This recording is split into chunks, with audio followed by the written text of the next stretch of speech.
വെറുതെ നിന്നെ സൃഷ്ടിച്ചതാണോ എന്നാണോ കരുതിയത്? എന്താ ചോദ്യത്തിന്റെ അർത്ഥം? ആ ചോദ്യത്തിന്റെ അർത്ഥം ആകാശത്തെയും ഭൂമിയെയും മലക്കുകളെയും സൃഷ്ടിച്ചതുപോലെ ഞാൻ നിന്നെ സൃഷ്ടിച്ചിട്ട് വെറുതെ വിട്ടിരിക്കുകയല്ല, നിനക്കൊരു വലിയ നിരീക്ഷണ വലയത്തിലാണ് നീ. നമ്മളൊക്കെ കേൾക്കാറില്ലേ, ഒളിക്യാമറയിൽ രാഷ്ട്രീയ നേതാവിന്റെ ഉപജാപങ്ങൾ പിടിച്ചു കൈക്കൂലി കൊടുക്കുന്നത് തെഹൽക്കയുടെ ക്യാമറയിലൂടെ ഇന്ത്യയിൽ തുടങ്ങിയ ചാരപ്രവർത്തനങ്ങൾ, പോക്കറ്റിൽ പോലും പേനയിൽ പോലും ഒളിക്യാമറ, എന്തിനേറെ പെണ്ണുങ്ങളുടെ മൂത്രപ്പരയിൽ പോലും ക്യാമറ ഫിറ്റ് ചെയ്യുന്ന ഈ അടുത്ത സമയത്ത് ഒരു ബിരുദൻ മാളിൽ ഷൂസിലാണ് ക്യാമറ വെച്ചിട്ട് നടന്നുപോയത്. എവിടെയും ഒളിക്യാമറകൾ. അള്ളാഹു പറയാണ്, ലോകത്തിൽ ഏതൊരു ഒളി ക്യാമറയും വെല്ലുന്ന ഒരു വലിയ നിരീക്ഷണ വലയം നിന്റെ ചുറ്റും ഓരോരുത്തരുടെയും ചുറ്റത്തൊരു നിരീക്ഷണ വലയം നൽകിയിട്ടാണ് ഞാൻ നിന്നെ ഭൂമിയിലേക്ക് പറഞ്ഞു വിട്ടത്. നീ നിരീക്ഷണത്തിലാണ്. ഞാൻ എന്റെ വിഷയത്തിലോട്ട് കടക്കാൻ, നാം നിരീക്ഷണത്തിലാണ്. എന്താ നമ്മുടെ നിരീക്ഷണ വലയം? നമ്മൾ എന്താ കരുതിയത്? ഓരോരുത്തരുടെയും, എന്റെയും നിങ്ങളുടെയും ഒക്കെ ഇടയിൽ അള്ളാഹു ഒരു വലിയ നിരീക്ഷകരെ വെച്ചിട്ടുണ്ട്. തെരഞ്ഞെടുപ്പ് നിരീക്ഷകർ. തെരഞ്ഞെടുപ്പെടുക്കുമ്പോൾ നിരീക്ഷകർ വരുമല്ലോ.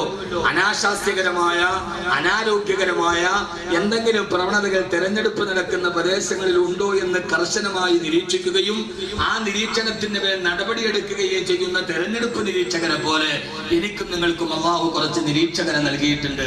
ഈ ബോധമുണ്ടെങ്കിൽ ഒരു മനുഷ്യൻ മുത്തക്കിയോ? ആരാ നമ്മുടെ ഏറ്റവും വലിയ നിരീക്ഷകൻ? ആരാ? നമ്മുടെ ഏറ്റവും വലിയ നിരീക്ഷകൻ ആരാ?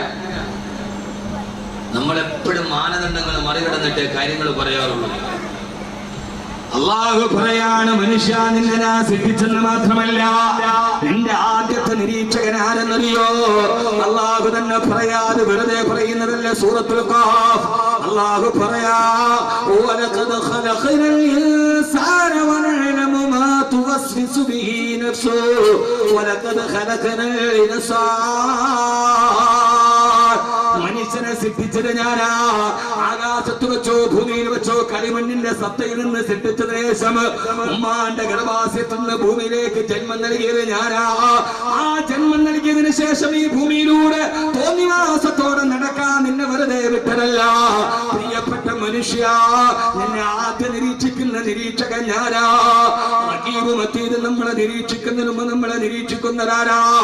അല്ലാഹു പറയാ, ഏറ്റവും അടുത്തിരുന്ന് ഏറ്റവും സമീപത്തിരുന്ന് നമ്മുടെ കർമ്മങ്ങളെ നിരീക്ഷിക്കുന്ന, നമ്മുടെ ന്യായവും അന്യായവും കണ്ടുകൊണ്ടിരിക്കുന്നതാരാ? ഒന്നാമത്തെ നിരീക്ഷകൻ മറ്റാരുമല്ല. അല്ലാഹു പറയാണത് ഞാനാണ്, ഞാനാണ്, ഞാനാണ്. വനഹ്നു അഖറബു ഇലൈഹി മിൻ ഹബ്ലിൽ വരീദ്. നിന്റെ കർമ്മനരമ്പിനേക്കാൾ അടുത്ത് ഞാൻ ഇരിക്കുകയാ. ആദ്യത്തെ നിരീക്ഷകൻ അല്ലാഹു തന്നെയാ. ഇനി കേൾക്കാനിരിക്കുന്നത് ഓരോന്നും നിന്റെ കൈവിരലുകൾ കൊണ്ട് എണ്ണം പിടിച്ചിട്ട് നമ്മുടെ ചുറ്റുഭാഗത്തുള്ള നിരീക്ഷകരെ അല്ലാഹുവിന്റെ ഖുർആന്റെ വെളിച്ചത്തിന് പരിചയപ്പെടുകയാ. അല്ലാഹു പറയുന്ന, നിന്റെ കർമ്മനരമ്പിന്റെ അടുത്ത് നിന്നിട്ട് നിരീക്ഷിക്കുന്ന ഒന്നാമത്തെ നിരീക്ഷകൻ ഞാനാ. എന്റെ പ്രിയപ്പെട്ട സഹോദരങ്ങളെ, ഒന്ന് ചിന്തിച്ചു നോക്കുക. പാതിരാവിന്റെ നിശബ്ദതയിൽ ആരുമറിയാത്ത സമയത്ത് നമ്മുടെ ഹൃദയത്തിനൊരു വേദന വന്നാ, പാതിരാ സമയത്ത് നമുക്കൊരു അസ്വസ്ഥത വന്നാൽ നമ്മുടെ കൈയെടുത്ത് നീട്ടുന്ന ഭാഗത്ത് നമ്മുടെ ഭാര്യ നിൽക്കുന്നുണ്ട്. ആ ഭാര്യയെ കൈവക്കിയിട്ടൊന്ന് വിളിച്ചാലേ ഭാര്യ അറിയുമെങ്കിൽ തൊട്ടടുത്ത് കിടന്ന് ഉറങ്ങിക്കൊണ്ടിരിക്കുന്ന ഭാര്യ, നിന്റെ ജീവിതത്തിലോ നിന്റെ ഹൃദയത്തിനൊരു വേദന വന്നാൽ ആ സമയത്ത് ഉറങ്ങിക്കിടക്കുന്ന ശരീരത്തോട് കെട്ടിപ്പിടിച്ച് കിടക്കുന്ന ഭാര്യ നിന്റെ കൈ കൊണ്ടൊന്ന് തോണ്ടി വിളിച്ചാലേ അവൾ അറിയുകയുള്ളൂ എങ്കിൽ അടുത്ത് കിടക്കുന്ന ഭാര്യ പോലും ഹൃദയത്തിന്റെ തത്വവികാരങ്ങളെ അറിയുന്നതിന് മുമ്പ് നിന്റെ ഹൃദയത്തിന്റെ അനക്കത്തെ അറിയുന്നതാരാ? ഭാര്യയേക്കാൾ അടുത്ത് നമ്മുടെ കൂടെ നിൽക്കുന്നതാരാ? വനഹ്നു അഖറബു ഇലൈഹി മിൻ ഹബ്ലിൽ വരീദ്. ഞാൻ നിന്റെ കണ്ണനരമ്പിനേക്കാൾ അടുത്തിരിക്കുകയാണ്. അല്ലാഹുവിനെ പറ്റിച്ചിട്ടോ പടച്ചറപ്പിന്റെ നിരീക്ഷണത്തിൽ നിന്ന് മാറി നിന്നിട്ട് ഈ ദുനിയാവിനെ നിനക്കൊന്ന് ശ്വാസോച്ഛ്വാസം പോലും വിടാൻ കഴിയില്ല. ഒന്നാമത്തെ നിരീക്ഷകൻ നമ്മുടെ പടച്ചറപ്പാ. രണ്ടാമത്തെ നിരീക്ഷകൻ ആരെന്നറിയോ? ഈ ഭൂമിയിൽ നമ്മൾ ജീവിച്ചിരിക്കുമ്പോൾ നമ്മളെ നിരീക്ഷിക്കാൻ ഏർപ്പെടുത്തിയ എന്റെയും നിങ്ങളുടെയൊക്കെ തോന്നലെന്താ? പാപങ്ങൾ ചെയ്താൽ ആരും അറിയില്ലെന്ന് കരുതുന്ന, ഏത് തമ്മാരത്തരം ചെയ്താലും ആരും അറിഞ്ഞിട്ടില്ലെന്ന് പറഞ്ഞ് ഹൃദയത്തിന്റെ ഉള്ളിൽ സമാധാനിക്കുന്നവര് അല്ലാഹു പറയാ, രണ്ടാമത്തെ നിരീക്ഷകനാരെന്നറിയോ? ഇത് മുത്തലഖിയാനി അനിൽ യമീനി വഅനിൽ ശിമാലി ഖഈദ്. ഇടത്തും വലത്തും രണ്ട് മലക്കുകളെ ഞാൻ നിരീക്ഷണം ഏർപ്പെടുത്തിയിരിക്കുകയാ. അല്ലാഹ് പറയുകയാണ് മാ യൽഫിലു മിൻ ഖൗലിൻ ഇല്ലാ ലദൈഹി റഖീബുൻ അതീദ്. ഇടത്തെ തോളിലും വലത്തെ തോളിലും രണ്ട് മലക്കുകൾ ഇരിക്കുകയാ. ആ മലക്കിന്റെ പേര് റഖീബും അതീദും എന്നാണ്. അവരെ കുറിച്ച് അല്ലാഹു പറയാൻ ഉപയോഗിച്ച വാക്കേടെന്നറിയോ? ഖഈദ്.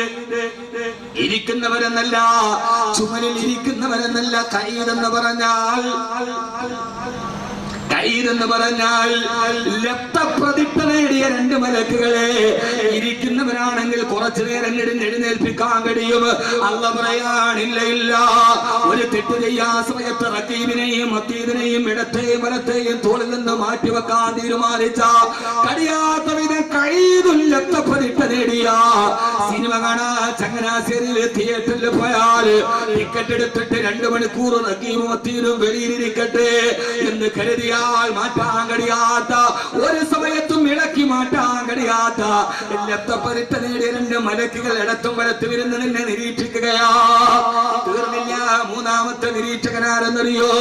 റഖീബും അതീദും നമ്മളെ നിരീക്ഷിക്കുന്നത് പോലെ മൂന്നാമത് നമ്മുടെ ഓരോ അവയവത്തിനും അല്ലാഹു ഓരോ നിരീക്ഷകരെ നൽകിയിട്ടുണ്ട്. ഓരോ അവയവത്തിനും ഓരോ നിരീക്ഷകരാ. കൈകൊണ്ട് ചെയ്യുന്ന പാവം നിരീക്ഷിക്കാൻ പ്രത്യേകം ഒരു മലക്കുണ്ട്. കണ്ണുകൊണ്ട് ചെയ്യുന്ന പാവം നിരീക്ഷിക്കാൻ ഒരു പ്രത്യേക മലക്കുണ്ട്. ഇതൊന്നും മുഹമ്മദ് കബീർ വെറും പച്ച കിതാബ് നോക്കിയിട്ട് പറയുന്നതല്ല. കുല്ലു നഫ്സിൻ ലമ്മാ അലൈഹാ ഹാഫിദ്. ഓരോ അവയവത്തിനും അല്ലാഹു ഓരോ മലക്കുകളെ വെച്ചിട്ടുണ്ട്. കൈകൊണ്ട് പാപം ചെയ്താൽ രേഖപ്പെടുത്താൻ ഒരു മലക്ക്, കണ്ണുകൊണ്ട് പാപം ചെയ്താൽ രേഖപ്പെടുത്താൻ ഒരു മലക്ക്, കാലുകൊണ്ടൊരു പാപം ചെയ്താൽ രേഖപ്പെടുത്താൻ ഒരു മലക്ക്. തീർന്നിട്ടില്ല. അല്ലാഹു പറയാണ് നാലാമത്തെ നിരീക്ഷകരാരെന്നറിയോ? 2 മലക്കുകൾ മൊത്തത്തിൽ രേഖപ്പെടുത്താനുണ്ട്. ഓരോ അവയവത്തിനും രേഖപ്പെടുത്താൻ വേറെ മലക്കുകളുണ്ട്. നാലാമത്തെ ആരെന്നറിയോ? അല്ലാഹു പറയാ രാത്രി ചെയ്യുന്ന പാപങ്ങൾ രേഖപ്പെടുത്താൻ പ്രത്യേക വേറൊരു വിഭാഗം മലക്കുകളുണ്ട്. പകല് ചെയ്യുന്നത് രേഖപ്പെടുത്താൻ വേറൊരു വിഭാഗം മലക്കുകളുണ്ട്. യതഅഖബൂന ഫീകും മലായികത്തും ബില്ലൈലി വമലായികത്തും ബിന്നഹാർ. ആദരവായ പ്രവാചകൻ നബി മുഹമ്മദ് മുസ്തഫ, ആദരവായ പ്രവാചകൻ നബി മുഹമ്മദ് മുസ്തഫ സല്ലല്ലാഹു അലൈഹി വസല്ലം പറയാ, അല്ലാഹുവിന്റെ ആകാശലോകത്ത് നിന്ന് സുബഹി നമസ്കാരത്തിന്റെ സമയമാകുമ്പോ ആയിരക്കണക്കിന് മലക്കുകൾ പള്ളിയിലേക്ക് കടന്നു വരും. ആ സമയത്ത് ആ മലക്കുകൾ ഓരോ മനുഷ്യന്റെ കൂടെ കൂടും. അവസാനം അവർ അസർ വരെ നമ്മുടെ കൂടെ ഉണ്ടാകും. അസർ നമസ്കാരത്തിന്റെ സമയം കഴിയുമ്പോ അവർ അല്ലാഹുവിന്റെ അടുക്കലേക്ക് മടങ്ങിപ്പോകും. അല്ലാഹുവേ, അല്ലാഹുവേ, ഇന്ന് സുബഹി മുതൽ ഇന്ന് അസർ വരെ ഇന്ന ആള് ചെയ്ത കർമ്മങ്ങൾ ഇതൊക്കെയാ. അവര് മുകളിലേക്ക് പോകുമ്പോ 2ാം ഷിഫ്റ്റ് മലക്കുകളെ അസറിന്റെ സമയത്ത് നമ്മുടെ കൂടെ കൂടും. പിറ്റേ ദിവസം സുബഹി വരെ അവര് നമ്മുടെ കൂടെ ഉണ്ടാകും. പിറ്റേ ദിവസം സുബഹിയാകുമ്പോ അല്ലാഹുവിന്റെ അടുക്കലേക്ക് അവര് മടങ്ങി പോകുമ്പോ വീണ്ടും അടുത്ത പറാവുകാര് നമ്മുടെ മുമ്പിലേക്ക് വരും. എന്നെ കേൾക്കുന്ന എന്റെ കങ്ങടയിലെ പ്രിയപ്പെട്ട ചെറുപ്പക്കാരാ,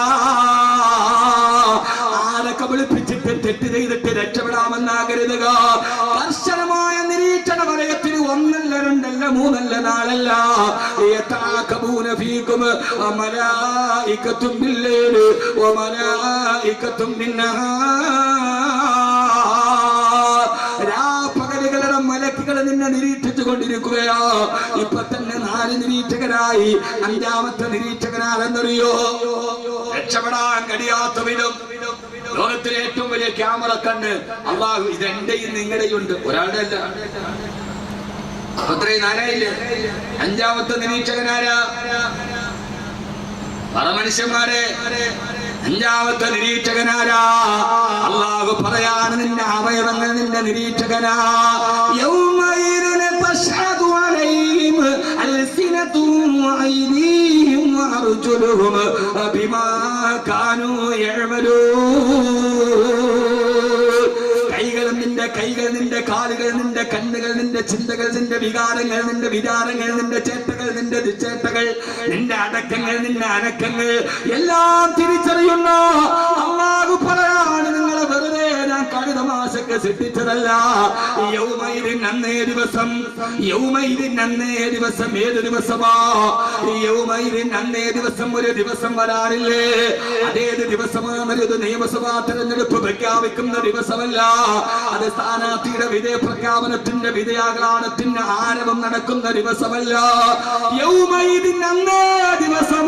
ആ ദിവസം ഏടെന്ന് ചിന്തിച്ചിട്ടുണ്ടോ? ആ ദിവസത്തെ ഒത്തപ്പെടാണ് സുബഹി നമസ്കാരത്തിന് ഇമാമത്ത് നിർവഹിക്കവേ ഇബ്നു ഉമർ റളിയല്ലാഹു തആല ഓതുകയാണ്, യൗമ യഖൂമുൻ നാസു ലിറബ്ബിൽ ആലമീൻ. സർവലോക രക്ഷിതാവായ പടച്ചറപ്പിന്റെ മുമ്പിൽ നിൽക്കുന്ന ദിവസം. ഈ ആയത്തോട് തിരേണ്ട താമസം. സുബഹി നമസ്കാരത്തിന് ഇമാമത്ത് നിന്ന് ഇബ്നു ഉമർ റളിയല്ലാഹു അൻഹു ബോധരഹിതനായി മുസല്ലയിലേക്ക് തളർന്നു വീണുവെങ്കിൽ സിറാത്തിനെ പറഞ്ഞില്ല, മീസാൻ കേട്ടിട്ടല്ല, നരകത്തിന്റെ കത്തിക്കാളുന്ന അഗ്നികുണ്ഡത്തെ ചിന്തിച്ചിട്ടല്ല. ഒരേ ഒരായത്ത് തന്നെ നാവ് കൊണ്ടോടിയപ്പോ ആയത്തെ തന്നറിയോ? യൗമ യഖൂമുൻ നാസു ലിറബ്ബിൽ ആലമീൻ. സർവലോക രക്ഷിതാവായ റബ്ബിന്റെ മുമ്പിൽ പേടിച്ചരണ്ട് നിൽക്കുന്ന ദിവസം. പിന്നെ പൂർത്തിയായില്ല. ഇബ്നു ഉമർ റളിയല്ലാഹു തആല ബോധരഹിതനായി മസ്ജിദ് നബവിയുടെ മിഹ്റാബിലേക്ക് വീണുപോയെങ്കിൽ ഒരായത്തോടിയപ്പോ ലോകചരിത്രത്തിന്റെ മഹാന്മാർ നെഞ്ചിനകന്നിട്ട് ബോധം കെട്ടുപോയ ദിവസം. യൗമൈദിന് അന്നേ ദിവസം, ഭയാനകരമായ ദിവസം. തശ്ഹദു അലൈഹിം അൽസിനതുഹും ഐദീഹിം വഅർജുലുഹും ബിമാ കാനൂ യഅമലൂൻ. സൂറത്തുൻ നൂറാണിത്. അന്ന് നിന്റെ കൈകൾ സാക്ഷി നിൽക്കും, നിന്റെ കാലുകൾ സാക്ഷി നിൽക്കും. ബിമാ കാനൂ യഅമലൂൻ. നീ ചെയ്ത പ്രവർത്തനങ്ങൾക്ക് സാക്ഷിയായി. അപ്പൊ അഞ്ചാമത്തെ നിരീക്ഷകനാരാ? പെങ്ങളെ, നിന്റെ കൈ നമ്മുടെ സാക്ഷി നിരീക്ഷകനാ, നമ്മുടെ കാല് നമ്മുടെ നിരീക്ഷകനാ, നമ്മുടെ അവയവങ്ങൾ ഓരോന്നും നമ്മുടെ നിരീക്ഷകനാണെന്ന് അല്ലാഹുവിന്റെ വിശുദ്ധ ഖുർആൻ. 5 നിരീക്ഷകരായി. 6 ചിന്തിക്കും മനുഷ്യന്മാര്. ഈ സ്ഥാപന CCTVയുടെ നിരീക്ഷണത്തിലാണ് പറയുമ്പോ ആ സമയത്ത് നമുക്കൊരു പേടി വരൂലേ? ഏത് പേടി? ഏത് പേടി? കേവലം മനുഷ്യൻ നിർമ്മിച്ചു വെച്ച 2 ക്യാമറ കണ്ണുകളെ പേടിക്കുന്ന നീ 6, 7, 8 ക്യാമറ കണ്ണുകൾ ചുറ്റുവലയത്തിൽ വെച്ചിട്ട് നീ പൊയ്ക്കോ, ഇതെല്ലാം ഞാൻ റെക്കോർഡ് ചെയ്യുന്നുണ്ട്, നിന്നെ ഞാൻ പിന്നെ വിചാരണയ്ക്ക് എടുത്തോളാന്ന് പറയുമ്പോ ആ സമയത്ത് പറഞ്ഞ നിരീക്ഷകനായ റബ്ബിനെ പേടിക്കാത്തതെന്താ? 6ാമത്തെ നിരീക്ഷകൻ. നമ്മൾ ചുറ്റും യഥാർത്ഥത്തിൽ ഒരു വലിയ വലയത്തിലാണ് നമ്മൾ നിൽക്കുന്നത്. ഓർത്താ പിന്നെ അങ്ങോട്ടും പോകാൻ പറ്റൂല, ഇങ്ങോട്ടും പോകാൻ പറ്റും. 6ാമത്തെ നിരീക്ഷകൻ. 6ാമത്തെ നിരീക്ഷകൻ നമ്മൾ ഈ അധിവസിക്കുന്ന നമ്മുടെ ഭൂമിയാ. ഇതൊന്നും ഞാൻ വെറുതെ പറയുന്നതല്ലേ, ഖുർആൻ പറഞ്ഞതല്ലേ. ഖുർആൻ ഒരു കാര്യം പറഞ്ഞാൽ, ആ വേദഗ്രന്ഥം ഒരു കാര്യം പറഞ്ഞാൽ, അലിഫ് ലാം മീം ദാലികൽ കിതാബു ലാ റൈബ ഫീഹി ഹുദൽ ലിൽ മുത്തഖീൻ. ദാലികൽ കിതാബു, ഈ വേദഗ്രന്ഥത്തിൽ ഒരു കാര്യം പറഞ്ഞാൽ ലാ റൈബ ഫീഹി, പിന്നീട് സംശയങ്ങൾക്ക് സ്ഥാനങ്ങളില്ല. പിന്നെ ഖണ്ഡനമണ്ഡനങ്ങൾ വേണ്ട, പിന്നെ വാദപ്രതിവാദങ്ങൾ വേണ്ട, പിന്നെ ചർവിത ചർവണങ്ങൾ വേണ്ട, അതിന് പിന്നെ പൂരകങ്ങളും വൈരുദ്ധ്യങ്ങളുമില്ല. ഖുർആനിലെ കാര്യം പറഞ്ഞാൽ ലാ റൈബ ഫീഹി, അതിന് പിന്നെ സംശയത്തിന് അടിസ്ഥാനമില്ല. അല്ലാഹ് പറയാണ്, യൗമൈദിൻ തുഹദ്ദിഥു അഖ്ബാറഹാ. നാളെ ഈ ഭൂമി നീ ചെയ്ത കർമ്മങ്ങള് പടച്ചറപ്പിന്റെ മുമ്പിൽ വിളിച്ചു പറയുമെന്ന് അല്ലാഹുവിന്റെ വിശുദ്ധ ഖുർആൻ. വ്യഭിചരിച്ച ഭൂമി, കള്ളുകുടിച്ച ഭൂമി, ഈ ഭൂമി നാളെ അല്ലാഹുവിന്റെ മുമ്പിൽ നിരീക്ഷകന്റെ ജോലി ചെയ്യും. അപ്പൊ മൊത്തത്തിലായി നിങ്ങൾ എന്തിട്ട് മനുഷ്യന്മാരാ ചുമ്മാ അട്ടാസം കെട്ടിട്ടിരിക്കുക? നിങ്ങള് വെറുതെ ഞാൻ 2 മണിക്കൂർ വന്നിട്ടോ കൊള്ളാൻ കുഴപ്പമില്ല എന്ന് പറഞ്ഞിട്ട് കഥയില്ല. ഈ കാര്യം കൽബിലോട്ട് കയറണം. ഇത് ഖുർആനാണ്. ഖുർആൻ അല്ലാഹു അവതരിപ്പിച്ച് തന്നെ കദാലിക ലിനസബ്ബിത ബിഹി ഫുആദക, നിന്റെ ഹൃദയത്തിൽ തസ്ബീത്ത് ഉണ്ടാവാനാണ്. ഖുർആൻ അല്ലാഹു ഇറക്കിയത് ചർമ്മത്തിന്റെ മുകളിൽ പ്രകടന ഭാവം കാണിക്കാനല്ല. സൂറത്തുൽ ഫുർഖാൻ നിങ്ങളുടെ ഹൃദയത്തിൽ തസ്ബീത്ത്, നിങ്ങളുടെ ഹൃദയത്തിൽ ഉറപ്പിക്കാനാണ്. അലാ ഖൽബിക് ലിതകൂന മിനൽ മുൻദരീൻ സൂറത്തുൽ സുഖ്റൂഫ്. നിന്റെ ഹൃദയത്തിൽ ഇറങ്ങാനാണ് നബിയെ, അത് ഹൃദയത്തിൽ ഇറങ്ങണം. അപ്പൊ ഒന്ന് പറഞ്ഞോളി, ഒന്നാമത്തെ നിരീക്ഷകനാരാ? പാറമനുഷ്യന്മാരെ. എന്നാലേ ഇതുകൊണ്ട് കഥയുള്ളൂ. വഹദ് പറഞ്ഞു, ഞാൻ 2 മണിക്കൂർ നിർത്താതെ പറയാ, ലാസ്റ്റ് ആഖിർ ദഅവാന അൽഹംദുലില്ലാഹ്. എന്താ പ്രസംഗം! അത് വെതറപ്പെട്ടൊരു ധൂളികളെ പോലെ പല ഭാഗത്ത് പറന്നുപോയ ചിതറിത്തെറിക്കുന്ന ചില അക്ഷരശകലങ്ങൾ എന്നതിനപ്പുറത്തേക്കൊന്നുമില്ല. നമ്മുടെ നിരീക്ഷകരെ ഇത് മുഴുവനും നമ്മുടെ ചുറ്റുമുണ്ട്, നമ്മൾ ഒറ്റയ്ക്കല്ല. അതാണല്ലോ പറഞ്ഞ വെറുതെ വിട്ടിരിക്കുന്ന കരുതിയത് നീ ഏത് തമ്മാടിത്തരവും ചെയ്തോ, ഏത് ഓൺലൈൻ പെൺവാണിഫമോ ഇനി ഓൺലൈൻ അല്ലാത്തത് നടത്തിക്കോ, ഒരു പ്രശ്നവുമില്ല. കെട്ടിപ്പിടിച്ചോ, ഒന്നിച്ചിരുന്നു. ഇപ്പൊ ക്ലാസ്സിൽ ഒന്നിച്ചിരുന്നാലേ മാത്തമാറ്റിക്സ് വരും അത്ര. അങ്ങനെയൊക്കെ എത്തിയിട്ടുണ്ട് നമ്മുടെ കേരളം.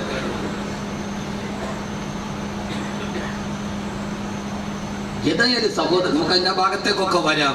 പക്ഷേ നമ്മളൊരു വലിയ അഹമ്മദ് കബീറും അങ്ങനെയാണ്, ജമാൽ മൗലവി അങ്ങനെ തന്നെയാണ്, റഷീദ് മൗലവി അങ്ങനെ തന്നെയാണ്, ഷഫീഖ് മൗലവി, ഓരോരുത്തരുടെ ചുറ്റിലും ഇത്രയും നിൽപ്പുണ്ട്. അപ്പൊ നമ്മുടെ ഒന്നാമത്തെ നിരീക്ഷകൻ 2 റഖീബ് അത്തീദും 3 ഓരോ അവയവത്തിൽ ഓരോ നിരീക്ഷകൻ 4 രാത്രിയുടെ നിരീക്ഷിക്കാൻ പ്രത്യേക ആൾ, പകല് ചെയ്യുന്ന തമ്മാടിത്തരം നിരീക്ഷിക്കാൻ പ്രത്യേക ആൾ 5. ഇതെല്ലാം കൂടെ നോക്കാൻ വേണ്ടി മൊത്തത്തിലൊരു നിരീക്ഷകം കൂടിയാണ്. അത് പറഞ്ഞില്ല തോന്നല്ലേ, മൊത്തത്തിലൊരു നിരീക്ഷകം കൂടിയുണ്ട്. അതാരാണ്?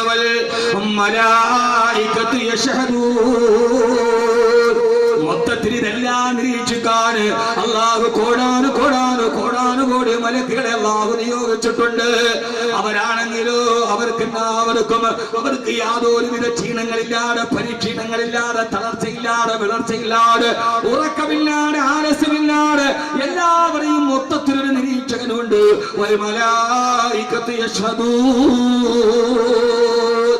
മൊത്തത്തിൽ നിരീക്ഷിക്കാൻ ഒരു മലക്കുകളുണ്ട്. അപ്പൊ 5 ആയി.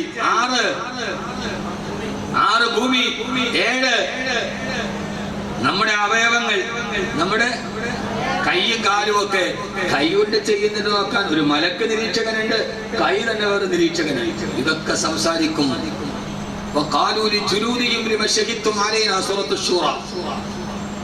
അല്ലാഹു പരലോകത്ത് സംസാരിക്കാൻ കഴിവ് കൊടുക്കും. ഇപ്പൊ ഞാൻ മൊത്തത്തെണ്ണം പറഞ്ഞു. നിങ്ങൾക്ക് തോന്നലുണ്ടോ ഞാൻ മറന്നുപോയിട്ടാണ്? നിങ്ങൾക്ക് ഓർമ്മയുണ്ടോന്നല്ലേ ഞാൻ ചോദിച്ചാണ്. എത്രയായി? 8ാമത് ഏറ്റവും വലിയൊരു നിരീക്ഷകനുണ്ട്. ആരാത്? 8ാമത് ആർക്കും നിഷേധിക്കാൻ കഴിയാത്ത, ഒരാൾക്ക് രക്ഷപ്പെടാൻ പഴുതുകൾ പോലും ഇല്ലാത്ത ഒരു വലിയ നിരീക്ഷകനെ അല്ലാഹു നമ്മുടെ ചുറ്റും ഏർപ്പെടുത്തിയിട്ടുണ്ട്. അതാണ് 8ാമത്തെ നിരീക്ഷകൻ. നാം നിരീക്ഷണത്തിലാണ്. ഈ ക്യാമറ ഇപ്പൊ എന്നെ നിരീക്ഷിക്കുക, അതുപോലെ നമ്മൾ 8 പേര് ഇപ്പൊ നിരീക്ഷിച്ചുകൊണ്ടിരിക്കുക. 8ാമത് ആർക്കും നിരാകരിക്കാൻ കഴിയാത്ത, ഒരു രീതിയിലും രക്ഷപ്പെടാൻ കഴിയാത്ത ഒരു നിരീക്ഷകനുണ്ട്. ആരാത്?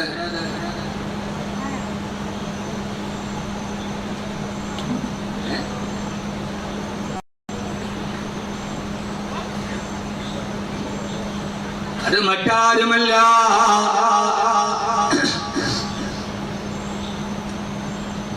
അല്ലാഹുവിന്റെ ഖുർആൻ പറയുകയാ. ആ നിരീക്ഷകൻ ആർക്കും നിഷേധിക്കാൻ കഴിയാത്ത, ഒരാൾക്ക് നിരാകരിക്കാൻ കഴിയാത്ത, ഏറ്റവും പ്രബലമായ തെളിവുമായിട്ട് വരുന്ന 8ാമതൊരു കർശനക്കാരനായ നിരീക്ഷകനുണ്ട്. അത് മറ്റാരുമല്ല, അത് നമ്മൾ തന്നെയാ. നാം തന്നെ നമുക്കെതിരെ നിരീക്ഷകനായി സാക്ഷി പറയുമ്പോ ഇതൊന്നും മുഹമ്മദ് കബീർ വെറുതെ നിഗമനങ്ങൾ പറയുന്നതല്ല. അല്ലാഹുവിന്റെ വിശുദ്ധ ഖുർആൻ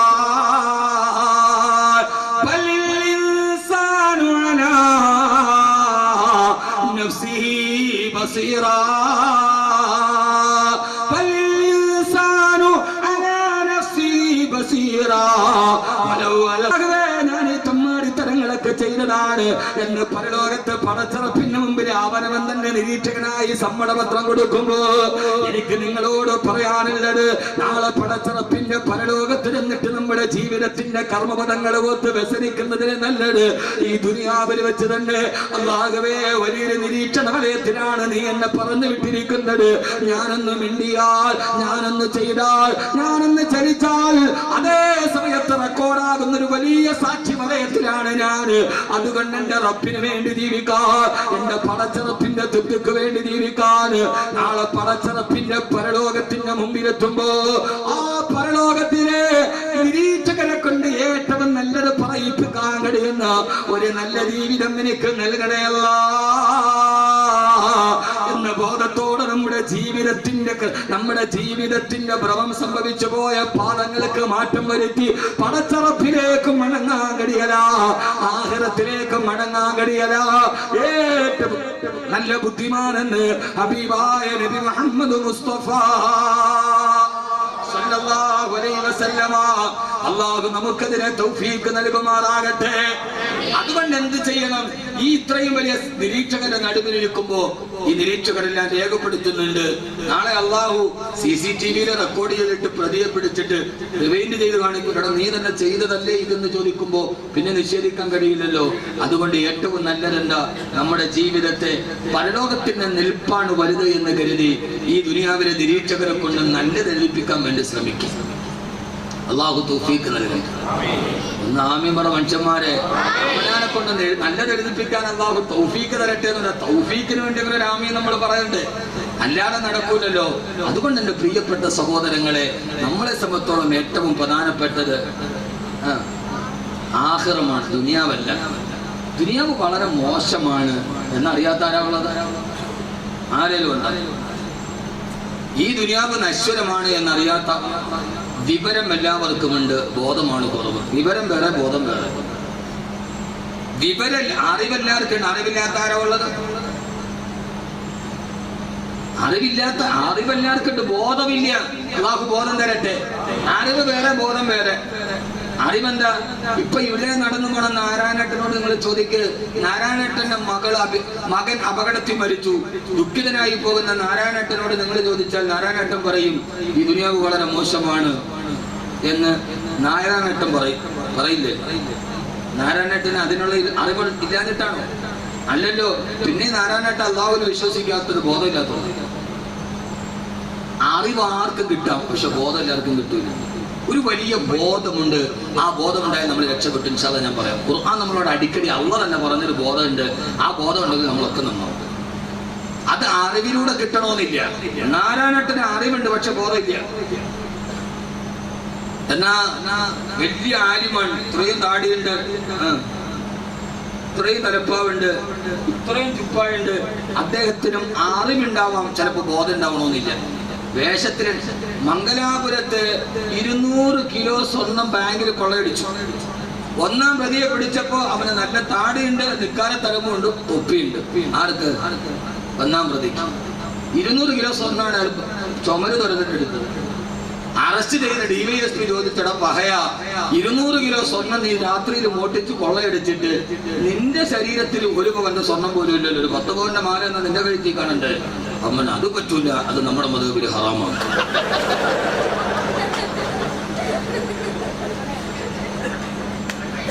ഞാൻ ഒരു തമാശക്ക് പറഞ്ഞല്ല, അയാള് പറഞ്ഞ മറുപടി അദ്ദേഹം പറയാൻ, അത് നമ്മുടെ ഇസ്ലാമില് ഹറാമാണ്. അപ്പൊ യഥാർത്ഥത്തിൽ പറഞ്ഞത് തന്നെ പറയണല്ലോ, നമുക്കൊരു ബോധം ഉണ്ടാവണ്ടേ? ഏതാ ബോധം? ആ ബോധം അറിവ് അടയാളം ഉണ്ടായത് കൊണ്ട് ബോധം ഉണ്ടാവണമെന്നില്ല. അങ്ങനെ ആയിരുന്നെങ്കിൽ അടയാളങ്ങളിൽ അറിവുകൾ ഉണ്ടാകുമായിരുന്നുവെങ്കിൽ ലോകങ്ങളുടെ ഏറ്റവും വലിയ അറിവിന്റെ അടയാളം എന്നുള്ള അള്ളാഹുവിന്റെ വിശുദ്ധമായ ഖുർആൻ തന്നെ പറഞ്ഞ ആ മനുഷ്യൻ മരണപ്പെട്ട് കിടക്കുമ്പോ അയാളുടെ മയ്യത്തിന്റെ ചുറ്റുഭാഗത്ത് 20,000 മഷിക്കുപ്പികൾ ഉണ്ടായിരുന്ന പാണ്ഡിത്യത്തിന്റെ അളവ് പറയുക. ആരാ മഹാപണ്ഡിതൻ എന്നറിയോ? മരിക്കുന്ന സമയത്ത് 20,000 മഷിക്കുപ്പികൾ തന്റെ ചുറ്റുഭാഗത്തുണ്ടായിരുന്ന ലൗഹുൽ മഹ്ഫൂദ് നോക്കിയിട്ട് അറിവ് പറഞ്ഞു കൊടുത്ത വൃക്ഷത്തിന്റെ ഇലയിൽ പോലും സുജൂദ് ചെയ്യാൻ കഴിഞ്ഞ വല്ലാ ബാവുറ എന്ന് പറയുന്ന മഹാപണ്ഡിതന്, ആ പണ്ഡിതനെ അറിവില്ലാതിട്ടാണോ അയാള് മരിക്കുമ്പോ 20,000 മഷിക്കുപ്പികൾ അയാളെ മയ്യത്തിന്റെ മുമ്പിലുണ്ടായിരുന്നല്ല. പക്ഷേ പരമപ്രധാനമായൊരു ബോധം അയാൾക്ക് നഷ്ടപ്പെട്ടപ്പോ അയാള് ദേഹത്തെ പിൻപറ്റിയപ്പോ ഏറ്റവും പ്രധാനപ്പെട്ട അറിവേടെന്നറിയോ? അറിവ് അല്ലാഹു പഠിപ്പിച്ചതെന്ന അറിവാണ്, അല്ലാഹു നമ്മളോട് പറഞ്ഞു തന്നൊരു ബോധമാണ്. ആ ബോധമാണ് വമൽ ഹയാത്തു ദുനിയാ ഇല്ലാ മതാഉൽ ഗുറൂർ. ഇത് മാത്രം ബോധമുണ്ടെങ്കിൽ ഇൻഷാ അല്ലാഹ് നമ്മുടെ വിഷയം പൂർത്തീകരിച്ചു. അല്ലാഹു നമ്മളോട് പറഞ്ഞിട്ടുണ്ട്, നിങ്ങളൊരു കാര്യം ചെയ്തോളി, നിർമ്മിച്ച നിർമ്മാതാവ് തന്നെ മോശം എന്ന് പറയുന്ന പ്രൊഡക്റ്റ് ലോകത്തുണ്ടായിട്ടില്ല. ഒരു സാധനം, ഒരു പ്രൊഡക്റ്റ് ഉണ്ട്, ആ പ്രൊഡക്റ്റ് നിർമ്മിച്ച ഡയറക്ടർ തന്നെ പറയും ഇത് മോശമാണ്. പറയൂ. ഇപ്പൊ ഒരു സോപ്പ് നമ്മൾ ഇറക്കി, പരസ്യത്തിൽ കാണും Boost is the secret of my energy. 1 kilo ബൂസ്റ്റിന്റെ കുപ്പി പിടിച്ചിട്ട് സച്ചിൻ ടെണ്ടുൽക്കർ പറയുന്നുണ്ട് Boost is the secret of my energy, എന്റെ ആരോഗ്യത്തിന്റെ രഹസ്യം ബൂസ്റ്റാണ്. 1 കിലോ ബൂസ്റ്റിലുള്ള പോഷകാഹാരം കൂടച്ചക്കയുടെ ഒരു കുരുവിലുണ്ട്. ചിരിക്കാൻ പറയണല്ല, നമ്മുടെ ചക്കക്കുരു ഉണ്ടല്ലോ, ചക്കക്കുരു, ആ ഒരു നാടൻ ചക്കക്കുരുവിൽ 1 കിലോ ബൂസ്റ്റിലുള്ള വിറ്റാമിൻ, ഈ ബൂസ്റ്റിലുള്ള വിറ്റാമിൻ ഒരു ചക്കക്കുരുവിലുണ്ട്. ആ ചക്കക്കുരുവിന്റെ പാട കളഞ്ഞിട്ട് അതിന്റെ മുകളിൽ ഒരു തവിട്ട് നിറമുള്ളൊരു തൊലിയുണ്ട്, അത് കളയാതെ തിന്നണം. അതുകൊണ്ടാണ് പണ്ട് നമ്മുടെ കാരണവന്മാരൊക്കെ ചക്കക്കുരു ഉണക്കിയിട്ട് പൊടിച്ചു തന്നു. അപ്പൊ യഥാർത്ഥത്തിൽ ആ പറയണ കള്ളമല്ലേ? പരസ്യത്തിൽ പറയുന്നതെന്താ? പരസ്യം നിയമാനുസൃതമായ നുണപ്രചാരണമാണ് എന്ന് ബെഞ്ചമിൻ ഫ്രാങ്ക്ലിൻ പറഞ്ഞിട്ടുണ്ട്. നുണയാണ്, പക്ഷെ നിയമത്തിന്റെ പിൻബലമുണ്ട്. പണ്ട് ദൂരദർശനിലൊക്കെ ഒരു പരസ്യം ആണ്, ഗംഗാജലത്തിൽ നിർമ്മിച്ച സോപ്പ്. പാവം ഹൈന്ദവ സഹോദരങ്ങൾ ഈ പരസ്യം നിന്നിട്ട് ആ സോപ്പ് മേടിച്ച് കുളി, കാരണം ഗംഗാജലം പവിത്രമാണ്. അപ്പോഴാ സാധുക്കൾ വിചാരിച്ചില്ല വെള്ളം കൊണ്ട് സോപ്പ് ഉണ്ടാക്കാൻ പറ്റില്ല. പറയണ ഈ പരസ്യം എന്ന് പറയുന്നത് കാരണം നിർമ്മിച്ച ഒരു നിർമ്മാതാവ് ഒരിക്കലും താൻ ഉണ്ടാക്കിയ സാധനം മോശമാണെന്ന് പറഞ്ഞിട്ടില്ല. നിങ്ങൾ എന്നെ ശ്രദ്ധിക്കാനുണ്ടോ? ഉണ്ട്. എന്നാൽ നിങ്ങൾ മനസ്സിലാക്കി, വെറുതെ ഞാൻ കുറെ കബറും കപ്പും പറഞ്ഞിട്ട് മാത്രമല്ല, ആദ്യം കൽബിലോട്ട് ഇറങ്ങണ്ടേ. ഏത് ചെറിയ ഉദാഹരണത്തിന് എന്റെ ഈ തൊപ്പി ഞാൻ കൊല്ലത്തുള്ളൊരു കടയിൽ നിന്ന് വാങ്ങിച്ചത്. ഈ കടയിൽ ഞാൻ ഈ തൊപ്പി വാങ്ങിക്കാൻ പോയപ്പോ അദ്ദേഹം എന്നോട് പറഞ്ഞു, തൊപ്പി വെക്കുന്ന ഒരു തൊപ്പി കച്ചവടക്കാർ, ഇപ്പൊ ഷാജാമോരി അവിടെ തൊപ്പി വെക്കുന്നുണ്ട് അല്ലേ? ഞാൻ കൊല്ലത്തൊരു കടയിൽ ഈ തൊപ്പി മേടിക്കാൻ പോയി, ആ ബാക്കവി അൽഹംദുലില്ലാ ഞങ്ങൾ നല്ല 2 തൊപ്പി വേണം. അദ്ദേഹം തൊപ്പി എടുത്ത് വെച്ചിട്ട് എന്നോട് പറഞ്ഞു. പിന്നെ ഇതിന്റെ ഫളായിൽ അദ്ദേഹം പറയാൻ, ആ ഫളായിൽ കേട്ടപ്പോ നിസ്കാരത്തിൽ ഇത്ര ഫളായിൽ ഇല്ലാന്ന് എനിക്ക് തോന്നിപ്പോയി. അയാൾ പറഞ്ഞു ഈ തൊപ്പി കോട്ടനാണ്, ചൂടെടുക്കില്ല, ഇത് മെയ്ഡ് ഇൻ ബംഗ്ലാദേശാണ്, ഇത് 52 ഇഞ്ചാണ് ഇതിന്റെ വീതി, നല്ല സുന്ദരമാണ്, അധികം പൊക്കമില്ല. പിന്നെ ബാക്കവി നിങ്ങൾക്ക് ഈ ഷാളൊക്കെ ഇടുമ്പോൾ ഒത്തിരി പൊങ്ങിയിരിക്കില്ല, പതുങ്ങിയിരിക്കും, നല്ല അഴകായിരിക്കും കാണാൻ, ചൂടില്ലാത്ത സാധനമാണ്, ഇത് കോട്ടനാണ്. ഇയാൾ ഇതിനെ കുറിച്ച് വാചാരമായി. എന്നിട്ട് ഇയാൾ പറഞ്ഞു ഇത് വകല് പറയുന്നവർക്ക് വേണ്ടി പ്രത്യേകം ഉണ്ടാക്കിയ തൊപ്പിയാണ്. കാരണം ഈ തലവന്തായിട്ട് വകല് പറഞ്ഞ് ചൂടാകുമ്പോ അതിന്റെ ഇടയിൽ നിന്ന് ഈ എയർ പോകാൻ വേണ്ടി ഇടയ്ക്കിടയ്ക്ക് ചെറിയ നുക്കുത്തകൾ, ചെറിയ സുചിരങ്ങൾ കൂടി ഇട്ടിട്ടുണ്ട്. ഞാൻ വിചാരിച്ചത് എനിക്ക് നൗഷാദ് ബാക്കവിക്കും വേണ്ടി ബംഗ്ലാദേശിൽ ഉണ്ടാക്കിയ തൊപ്പിയാണ്. അയാൾ പിന്നെ എത്തിയില്ല. ഇതുകൊണ്ട് പല ഉപകാരങ്ങളുണ്ട്, വലിയ എന്നയാൾ പറഞ്ഞിട്ട് അയാൾ പറഞ്ഞ അവസാനം ഇനി ഒന്നും പറ്റിയില്ലെങ്കിലും മഴക്കാലത്ത് പാടത്ത് വെള്ളം കയറുമ്പോ മീൻ പിടിക്കാൻ അത്യാവശ്യത്തിന് ഉപയോഗിക്കാം, അത്രയ്ക്ക് നല്ല സാധനമാണെന്ന് ഇയാൾ പറയും. അതുവരെ അവിടെ എത്തി. അപ്പൊ യഥാർത്ഥത്തിൽ ഞാൻ പറഞ്ഞത് എന്താ? ലോകത്തൊരു സാധനം നിർമ്മിച്ച ഒരു നിർമ്മാതാവും അയാൾ നിർമ്മിച്ച സാധനം മോശമാണെന്ന് പറഞ്ഞിട്ടില്ല. അങ്ങനെ നിർമ്മാതാവ് തന്നെ സൃഷ്ടിച്ച സാധനം മോശമാണെന്ന് പറഞ്ഞ ഒന്നിനെ കുറിച്ച്, അത് നിർമ്മിച്ച ആള് തന്നെ ഇത് മോശമാണതിലേക്ക് അടുക്കരുത് എന്ന് പറഞ്ഞ, എന്നിട്ട് പോലും നമുക്കിതുവരെ ഇത് മനസ്സിലാകുന്നില്ലല്ലോ. സൃഷ്ടിച്ച നിർമ്മാതാവ് തന്നെ പറഞ്ഞ ഒരേ ഒരു സാധനം ഒന്ന് മാത്രമേ ഉള്ളൂ, അത് മറ്റൊന്നുമല്ല. ആകാശഭൂമികളെ സൃഷ്ടിച്ച ഈ കാണുന്ന സൂര്യനെയും ചന്ദ്രനെയും താരകങ്ങളെയും ഈ ഭക്ഷണ പദാർത്ഥങ്ങളെയും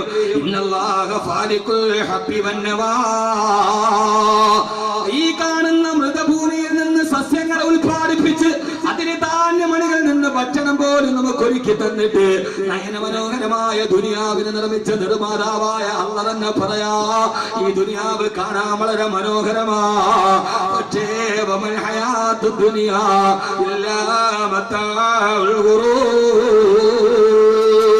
ഈ ദുനിയാവ് വളരെയേറെ വഞ്ചനയുടെ ലോകമാ. നിർമ്മിച്ച നിർമ്മാതാവ് തന്നെ ഇതിലേക്ക് അടുക്കരുത്, അതിനെ നിങ്ങൾ സ്നേഹിക്കരുത്, നിർമ്മിച്ച നിർമ്മാതാവ് തന്നെ ഒരേ ഒരു കാര്യത്തെ കുറിച്ച് പറഞ്ഞിട്ടുള്ളത് ദുനിയാവാ. അമൽ ഹയാത്തു ദുനിയാ ഇല്ലാ മതാഉൽ ഗുറൂർ. ഈ ദുനിയാവ് നിങ്ങളെ ഒരു ചിരിച്ചു നിൽക്കുന്ന കാമുകിയെ പോലെ വശംവദയാക്കി അവസാനം നിങ്ങളെ ചതിക്കുടിയിൽപ്പെടുത്തുന്നതാണ് ഈ ദുനിയാവെന്ന്. അതുകൊണ്ട് പലപ്പോഴും ആളുകൾ പറയാറുണ്ട്, ഉസ്താദേ എന്റെ ഭർത്താവ് എന്നെ വഞ്ചിച്ചു എന്ന് പറയുന്ന ഭാര്യമാരോട്.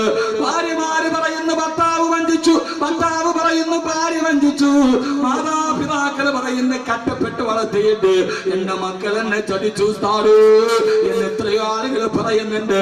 പറയല്ല സഹോദരങ്ങളെ, ഭാര്യ ചതിച്ചു എന്ന് പറയണ്ട, മക്കള് ചതിച്ചു എന്ന് പറയണ്ട, ഭർത്താവ് ചതിച്ചു എന്ന് പറയണ്ട. അള്ള തന്നെ ജനിച്ചപ്പോ തന്നെ നമ്മളോട് പറഞ്ഞതാണ്, ഇത് ചതിയുടെ ലോകമാണ്. നിന്റെ ഭാര്യ നിന്നെ ചതിച്ചേക്കാം, നിന്റെ ഭർത്താവ് നിന്നെ ചതിച്ചേക്കാം, നിന്റെ മക്കൾ നിന്നെ ചതിച്ചേക്കാം. കാരണം ഇത് ചതിയുടെ ലോകമാണ്. നല്ല തന്നെ പറഞ്ഞു പഠിപ്പിച്ചതല്ലേ, പിന്നെന്തിനാ നമ്മൾ ഈ വല്ലാതെ ചതിയെ കുറിച്ച് പറയാ? അതുകൊണ്ട് എന്റെ പ്രിയപ്പെട്ട സഹോദരങ്ങളെ, ഭാര്യയെ സ്നേഹിച്ചാലും ഒരു പരിധിക്കപ്പുറത്തേക്ക് സ്നേഹിക്കരുത്, മക്കളെ സ്നേഹിച്ചാലും ഒരു പരിധിക്കപ്പുറത്തേക്ക് സ്നേഹിക്കരുത്. ഞാൻ ഈ വാഴ പറയുന്നത് ഭാര്യ ഏറ്റവും ഹൃദയത്തിൽ ഏറ്റവും സ്നേഹിക്കുന്ന, എന്റെ ഉമ്മാനെ ഹൃദയത്തിൽ ഏറ്റവും കൂടുതൽ സ്നേഹിക്കുന്ന എന്റെ പൊന്നുമക്കളെ ഒരു 10 മിനിറ്റത്തേക്ക് മാറി നിന്നാൽ 10 പ്രാവശ്യം കാണണമെന്ന് ആഗ്രഹിക്കുന്ന ഒരു പിതാവിന്റെ ഹൃദയത്തോടെ നമ്മൾ പറയാ. പക്ഷേ മക്കളെ ഒരു പരിധിക്കപ്പുറത്തേക്ക് സ്നേഹിക്കല്ല ഉമ്മ.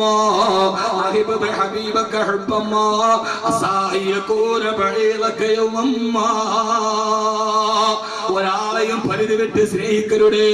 ഏതെങ്കിലും ഒരു സമയത്ത് അവൻ നിന്റെ ശത്രുവായേക്കാ, ഏത് സമയത്തും നിനക്കത് നഷ്ടപ്പെടാനില്ലടാ. അതുകൊണ്ടും മക്കളെ നമ്മളെ ചതിച്ചു കഴിഞ്ഞാല് മാതാപിതാക്കൾക്ക് വല്ലാതെ ദുഃഖമുണ്ടാവും. ഈ ദുനിയാവ് ചതിയുടേതാണ്. അതുകൊണ്ടാണ് മാതാപിതാക്കൾ വൃദ്ധസദനത്തിൽ പോയത്, മക്കൾക്ക് വേണ്ടാതായത്. MBBS പഠിച്ചു കഴിഞ്ഞപ്പം കഷ്ടപ്പെട്ട് റബ്ബർ വെട്ടിയിട്ട് വളർത്തിയ വാപ്പയെ മക്കൾക്ക് വേണ്ടാതായി. അഡ്വക്കേറ്റ് ആയപ്പോ മക്കൾക്ക് വാപ്പ പരിഷ്കാരിയാവാനായി. ഏറ്റവും വലിയ വക്കീലായപ്പോ എഞ്ചിനീയർ ആയപ്പോ റബ്ബറിന്റെ പാലെടുത്തിട്ടും വെട്ടിയിട്ടും വളർത്തിയ നാടൻ പിതാവ് മോശക്കാരനായെങ്കിൽ എന്റെ പ്രിയപ്പെട്ട സഹോദരാ, ഞാനൊന്ന് ചോദിക്കട്ടെ, ഏറ്റവും വലിയ MBBS പഠിച്ച ഡോക്ടറാരാ? ഏറ്റവും നല്ല എഞ്ചിനീയറാരാ? ഏറ്റവും നല്ല വക്കീലാരാ? ഞാൻ എന്റെ ജീവിതത്തിൽ കണ്ട ഏറ്റവും നല്ല എഞ്ചിനീയർ ആരെന്നറിയോ? ഏറ്റവും മിടുക്കനായ എഞ്ചിനീയർ ആരാ? കൊച്ചുകാലത്ത് കുട്ടിക്കാലത്ത് കളിമുറ്റത്തിരുന്ന് കളിപ്പാട്ടം വെച്ച് കളിക്കുമ്പോ ആ കളിയുടെ ഇടയിൽ കളിപ്പാട്ടം താഴെ വീണ് പൊട്ടിച്ചെറി പോകുമ്പോ കളിപ്പാട്ടത്തിന്റെ മുമ്പിൽ പൊട്ടിക്കരഞ്ഞ് നിൽക്കവേ ഓടി വന്ന് ചിതറിത്തെറിച്ചു പോയ കളിപ്പാട്ടം എടുത്ത് നിമിഷ നേരം കണ്ടത് ശരിയാക്കിയിട്ട് എന്റെ കയ്യിൽ വെച്ച് തന്ന എന്റെ ഉമ്മയെക്കാൾ വലിയൊരു എഞ്ചിനീയർ ഞാൻ എന്റെ ജീവിതത്തിൽ കണ്ടിട്ടില്ല.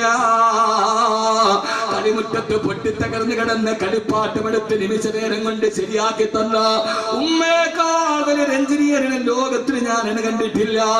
കളിമുറ്റത്തിലൂടെ കടന്നു നടന്ന് ഓടി നടക്കുമ്പോ കണ്ണിൽ പോയി കാല് തട്ടിയിട്ട് കമിഴ്ന്ന് വീണെഴുന്നേക്കുമ്പോ മുട്ടിന്റെ ഭാഗത്ത് രക്തം കിരിഞ്ഞ് മുറിവിലൂടെ രക്തമൊഴിക്കുമ്പോ ഉമ്മാന്ന് പറഞ്ഞ് നിലവിളിക്കുമ്പോ ഓടി വന്നിട്ട് റോഡരികിൽ നിന്ന് പച്ചില പറിച്ചുകൊണ്ട് വന്ന് ഉള്ളം കയ്യിൽ വെച്ച് നന്നായിട്ട് ഞെരിച്ചിട്ട് എന്റെ മുറിവിലേക്ക് സ്നേഹത്തോടെ വെച്ചിട്ടല്ല.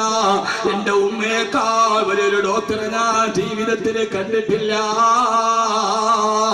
എന്റെ ഉമ്മയെക്കാൾ വലിയൊരു ഡോക്ടർ ആരാണുള്ളത്? ചെറുപ്പകാലത്തെ കുരുത്തക്കേടിന് വാപ്പ അടിക്കാൻ വേണ്ടി പിടിച്ചിട്ട് വാപ്പ വലത്തെ കയ്യിൽ പിടിച്ചു നിർത്ത് ഇടത്തെ കൈ കൊണ്ട് വാപ്പയുടെ മുട്ടിയിൽ കിടന്നിട്ട് കുഞ്ഞുലം കൈകൾ മുറുകുമ്പോ വലത്തെ കയ്യിലെ വാപ്പയുടെ ചൂരലിലേക്ക് നോക്കി പൊട്ടിക്കരഞ്ഞുകൊണ്ട് ഉമ്മാനെ വിളിക്കുമ്പോ അടുക്കളയിൽ നിന്ന് ഓടി വന്ന് വാപ്പയുടെ മുമ്പിൽ വന്ന് എന്റെ മോനങ്ങനെ ചെയ്തിട്ടില്ലെന്ന് പറഞ്ഞ് വാപ്പ എന്ന വലിയ കോടതിയുടെ മുമ്പിൽ വാദിച്ച് ജയിച്ചിട്ട് വാപ്പയുടെ കയ്യിൽ നിന്ന് അടികൊള്ളാതെ എന്നെ മോദിപ്പിച്ചിട്ട് പോയ എന്റെ ഉമ്മയേക്കാൾ വലിയൊരു വക്കീലിനെ ഞാൻ എന്റെ ജീവിതത്തിൽ കണ്ടിട്ടില്ല. ഉമ്മയേക്കാൾ വലിയ അഡ്വക്കേറ്റ് ആരാണുള്ളത്? വാപ്പ എന്ന കോടതിയിൽ നിന്ന് പരിക്കില്ലാതെ രക്ഷപ്പെടുത്തി കൊണ്ടുപോയ കളിപ്പാട്ടങ്ങളെ നിമിഷ നേരം കണ്ട് നന്നാക്കി തന്ന മുറിവില് പച്ചില കൊണ്ട് മരുന്ന് വെച്ച് തന്നെ ഭേദമാക്കി തന്ന ഉമ്മയേക്കാൾ വലിയൊരു ഡോക്ടർ പിന്നെ എവിടെയാണ് കാണുക? ചിന്തിക്ക് സഹോദരങ്ങളെ. എന്നിട്ടും ഉമ്മ വൃദ്ധസദനത്തിൽ പോയത്, എന്നിട്ടും ഉമ്മ വേണ്ടാത്തതായത് ഒരേ ഒരു കാരണം മാത്രമേ ഉള്ളൂ. ഹയാത്തു ദുനിയാ ഇല്ലാ മതാഉൽ ഗുറൂർ.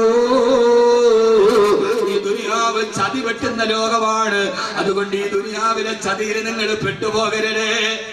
അതുകൊണ്ടാണ് മഹാന്മാര് ഇന്നലില്ലാഹി ഇബാദൻ ഫൂതനാ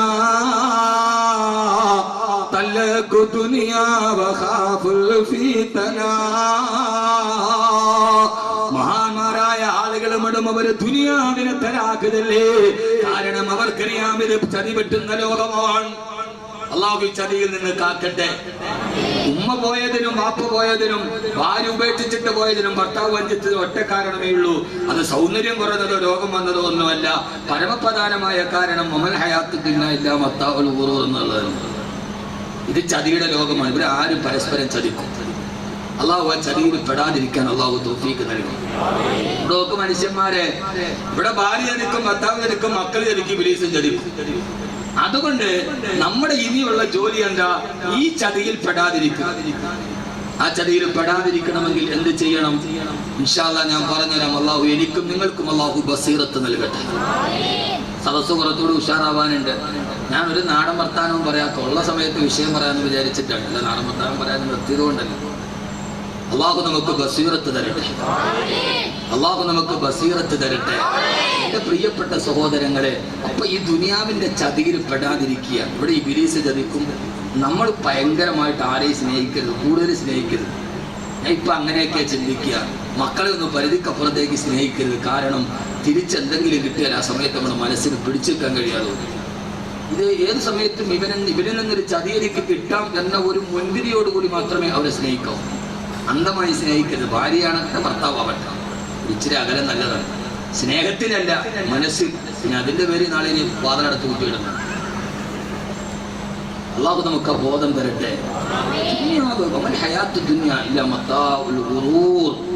ചതിയുടെ ലോകമാണ്. ആരും ചതിക്കും. അതുകൊണ്ട് ആ ചതിയിൽ പെടാതിരിക്കണം. അതിനെന്ത് ചെയ്യണം? ആദ്യം അല്ലാഹുവേ, എനിക്ക് ചുറ്റും ഒരു നിരീക്ഷണ വലയമുണ്ട്. ഞാൻ അതനുസരിച്ച് മുമ്പോട്ട് പോകാവൂ. എന്റെ ലക്ഷ്യം ആഖിറമാണ്. ബഹുമാനപ്പെട്ട ഹസൻ ബസരി റളിയല്ലാഹു തആല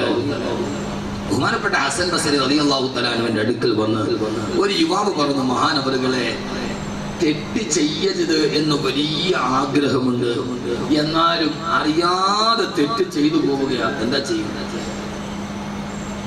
മനസ്സിലായോ? പള്ളിക്കൽ ഇമാമിനോട് വന്ന് പറഞ്ഞു എന്ന് കരുതുക, തെറ്റ് ചെയ്യരുതെന്ന് ഭയങ്കര ആഗ്രഹമുണ്ട്, പക്ഷെ അറിയാതെ തെറ്റ് ചെയ്തു പോവുക. എന്താ ചെയ്യുക? ഇപ്പൊ എല്ലാരും പറയും, ഉസ്താദെ വാദം കേൾക്കാറുണ്ട്, വാദമൊക്കെ കേൾക്കുമ്പോ തെറ്റ് ചെയ്യരുത്, മുത്തക്കിയായിട്ട് ജീവിക്കണം, നല്ല നല്ല ആളുകളുടെ മരണമൊക്കെ കാണുമ്പോൾ അങ്ങനെയൊക്കെ ആവണമെന്നൊക്കെ മനസ്സിൽ ചിന്തയുണ്ട്. വാദം കഴിഞ്ഞ് അങ്ങോട്ട് ഇറങ്ങരുതല്ല. തെറ്റ് ചെയ്യരുത് എന്ന ഒരു ആഗ്രഹം ആണിനുമുണ്ട് പെണ്ണിനുമുണ്ട്. പക്ഷേ അറിയാതെ തെറ്റ് ചെയ്തു പോവുക. എന്താ വഴി? മഹാനായ ഹസൻ ബസരി റളിയല്ലാഹു തആല അൻഹു പറഞ്ഞു, ചെറുപ്പക്കാരാ, തെറ്റ് ചെയ്യാതിരിക്കാൻ പരമാവധി ശ്രമിച്ചിട്ടും നിനക്ക് ആ തെറ്റ് ചെയ്യാതിരിക്കാൻ കഴിയുന്നില്ല എന്ന് പറഞ്ഞാൽ നീ ഒരു കാര്യം ചെയ്യുക. എന്താണ് മഹാനവറുകളെ? ആ തെറ്റ് നീ അങ്ങോട്ട് ചെയ്തോളൂ. എത്ര കള്ളു കുടിക്കരുതെന്ന് ആഗ്രഹമുണ്ട്, പിടിച്ചു നിന്നിട്ട് അറിയാതെ കുടിച്ചു പോവാ. വ്യഭിചരിക്കരുതെന്ന് ആഗ്രഹമുണ്ട്, പരമാവധി പിടിച്ചു നിന്നിട്ടും പെട്ടുപോവുക. എന്താ ചെയ്യുക? ഹസൻ ബസരി റളിയല്ലാഹു തആല അൻഹു പറഞ്ഞു, അങ്ങനെ നിനക്ക് പിടിച്ചു നിൽക്കാൻ പറ്റണില്ലെങ്കിൽ പിന്നെ ആ തെറ്റ് നീ അങ്ങോട്ട് ചെയ്തോളുക. അല്ലാതെ വേറെ വഴിയില്ല. നിങ്ങളൊന്ന് ഇന്നവർ ഏതെങ്കിലും മൂല്യം ഇങ്ങനെ പറഞ്ഞു തന്നിട്ടുണ്ടോ? ഉണ്ടാ? നിങ്ങളൊന്ന് ചിന്തിക്കുക. ഏതെങ്കിലും ഒരു വാക്കവിയോ മന്നാനിയോ ഇതുവരെ നിങ്ങൾക്ക് അങ്ങോട്ട് പിടിച്ചു നിന്നിട്ട് നിൽക്കാൻ പറ്റണില്ല, സബറില്ലെങ്കിൽ പിന്നെ അത് ചെയ്തോളുക എന്ന് പറഞ്ഞു തന്ന ഒരാൾ നിങ്ങൾ കണ്ടിട്ടുണ്ട്? ഞാനല്ല, ഇല്ല. ആ ചെറുപ്പക്കാരന് വലിയ സന്തോഷമായി കേട്ടോ.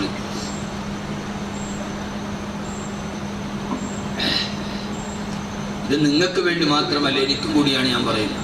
തുണി കഴുകുമ്പോൾ ആദ്യം കൈയാണ് വെളുക്കുക, പിന്നെ തുണി വെളുക്കുക. ഇത് കൈ വെളുക്കാനുള്ള വാദാന്ന് കരുതിയാൽ മതി, തുണി വെളുപ്പിക്കാനുള്ള വാദമല്ല. ഞാൻ പിന്നെ ഇങ്ങോട്ട് വാദിന് ഡേറ്റ് കൊടുക്കണോ വാത് പറയാനുമല്ല. പണ്ടത്തെ കണ്ടു മറന്നുപോയ സൗഹൃദം ഒന്ന് പുതുക്കുക. ഒന്നാം മുഖമൊക്കെ ഒന്ന് കാണുക. എല്ലാവരെയും മുഖം എനിക്ക് ഓർമ്മ വരുന്നുണ്ട്.